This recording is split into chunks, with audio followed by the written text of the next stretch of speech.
राष्ट्र सर्वप्रथम राष्ट्र सर्वप्रथम राष्ट्र सर्वप्रथम राष्ट्र सर्वप्रथम। सीएम पुष्कर धामी ने राष्ट्रीय युवा दिवस के अवसर पर आयोजित यूथ एज जॉब क्रिएटर्स कार्यक्रम में प्रतिभाग किया। इस दौरान कार्यक्रम को संबोधित करते हुए सीएम ने युवा दिवस पर स्वामी विवेकानंद को नमन किया। उन्होंने कहा कि वो भारत के ज्योतिपुंज और युवाओं के प्रेरणा स्रोत रहे हैं। उन्होंने हमारे सामने आदर्श प्रस्तुत किया कि अपने जीवन के पल पल का हम प्रयोग करें।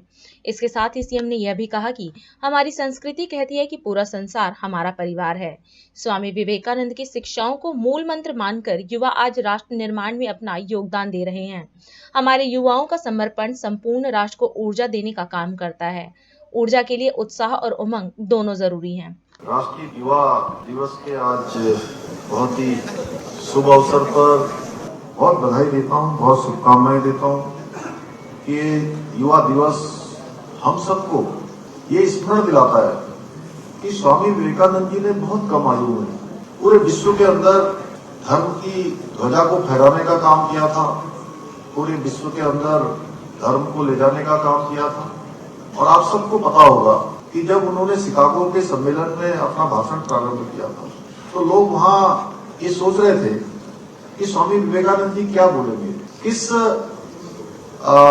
उद्बोधन से, किस उच्चारण से वो अपना उद्बोधन शुरू करेंगे। और जब उन्होंने शिकागो में कहा my sister and brothers of America, और इस प्रकार से भाइयों एवं बहनों कहकर उन्होंने जब अपने भाषण की शुरुआत की तो संपूर्ण विश्व के आए हुए लोगों को ये सोचने पर विवश किया कि हमारे संस्कार क्या है, हमारी संस्कृति क्या है, हम पूरे विश्व को क्या समझते हैं। और उन्हीं सब बातों को आज हमारे प्रधानमंत्री स्वामी विवेकानंद जी का नाम भी नरेंद्र था, सब जानते हैं ना, और हमारे प्रधानमंत्री नरेंद्र मोदी जी, आज हम फिर उसी प्रकार से पूरे विश्व के अंदर आज अभी हमने G20 का सफल आयोजन देश के अंदर किया और पूरी दुनिया की अध्यक्षता हमारे देश को मिली और उसमें भी वसुधैव कुटुंबकम की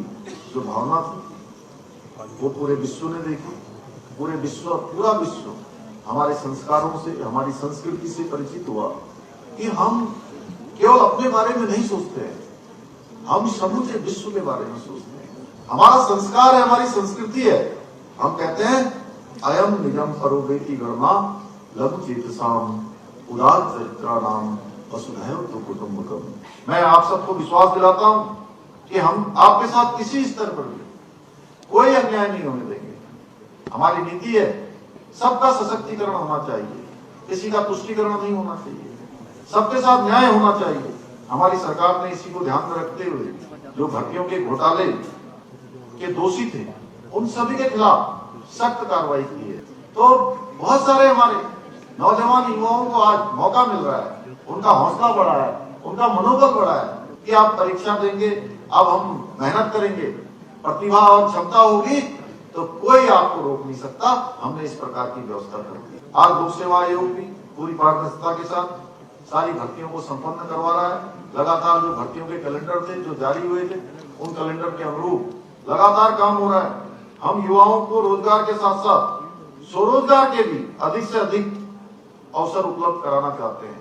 उसके लिए हम लगातार काम कर रहे हैं। हम उत्तराखंड की मातृशक्ति को भी उत्थान की ओर ले जाना चाहते हैं, उनके उन्नयन के लिए काम कर रहे हैं। लगातार हम मातृशक्ति के बड़े बड़े महोत्सव इसी दिशा में आयोजित कर रहे हैं कि हमारी माताएं बहनें भी आज सशक्तिकरण उनका हो, हर प्रकार से वो सशक्त हो, आत्मनिर्भर हो, लखपति दीदी बने और राज्य के विकास में अपना योगदान दें। इसके लिए हम निरंतरता से काम कर रहे हैं। इसके साथ साथ ही हम राज्य में स्पोर्ट्स कल्चर को भी प्रोत्साहित कर रहे हैं। इसके लिए जहां एक और नई खेल नीति लाई गई है, खेल प्रतिभाओं को प्रोत्साहन देने के लिए राष्ट्रीय और अंतर्राष्ट्रीय स्तर पर पदक जीतने वाले खिलाड़ियों को सीधे नौकरी देने का भी प्रावधान करने जा रही है। हमें नेशनल गेम्स की मेजबानी का अवसर मिला है जो 2024 में ही प्रस्तावित है और इसको सफल बनाने के लिए भी हम लोग सभी लोग मिलकर इन प्रयासों को आगे बढ़ा रहे हैं। सरकार की पूरी तरह से इसमें जुटी है।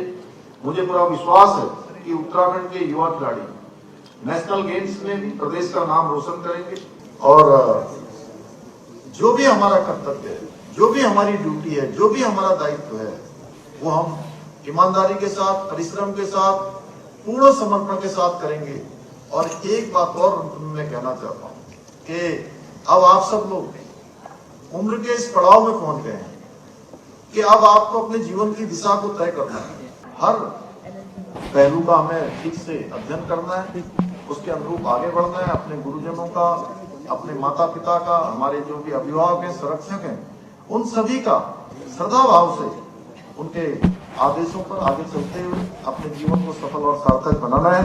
इसी के साथ एक बार मैं पुनः आप सभी के उज्जवल भविष्य की कामना करते हुए अपनी बात को समाप्त करता हूँ। बहुत बहुत धन्यवाद। राष्ट्र सर्वप्रथम